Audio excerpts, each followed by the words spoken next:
Saudi Arabia's public investment fund has dipped into its coffers again to continue funding LIV Golf, and is closing in on $5 billion in spending on the Renegade Golf League.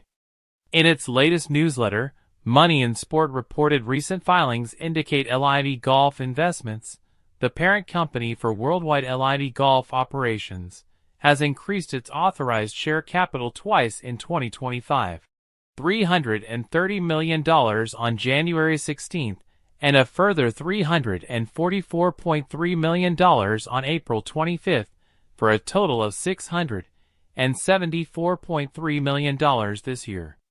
By its estimates, LIV's total funding for 2025 could reach $1 billion as soon as July or August, assuming a third capital injection by PIF of $330 million is required. That lifts the total spend on the golf startup to $4.58 billion, an increase of $1.9 billion since January 2024.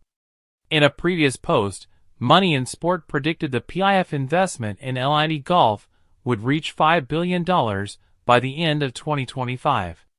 A further capital increase of $330 million over the summer would take the total investment to $4.9 billion. This projection looks comfortably on track. The latest round of investment suggests PIF remains staunchly behind the venture. Interestingly, the filings show PIF attached 3 conditions to the latest financial injections, including a minimum number of events to be played this season, a minimum revenue, and the completion of a TV deal with Fox Sports. The reference in the filing to $82 million of revenue for the period January to October 2024 is the first time a consolidated revenue figure for LIV Golf has been publicly disclosed, Money and Sport noted. Full-year revenue of circa $100 million must be a major disappointment to PIF considering 2024 was LIV Golf's second full season of 14 events. It concludes.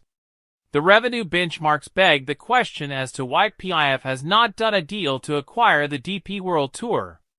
It would have cost a lot less than the $4.6 billion it has already sunk into LIV Golf. The PGA Tour's existing relationship with the European Tour would not be a serious barrier to getting a deal done if the Tour's board of directors and membership believe the price was right.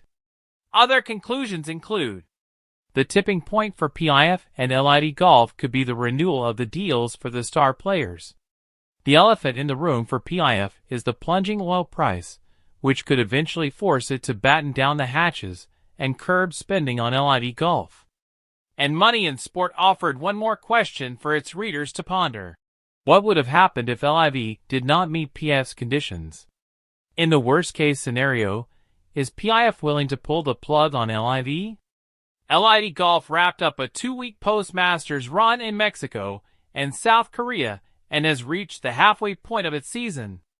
Negotiations between PIF and PGA Tour have received the support of U.S. President Donald Trump earlier this year, but hit a snag ahead at the last meeting, and there are no indications of when the two sides plan to meet again.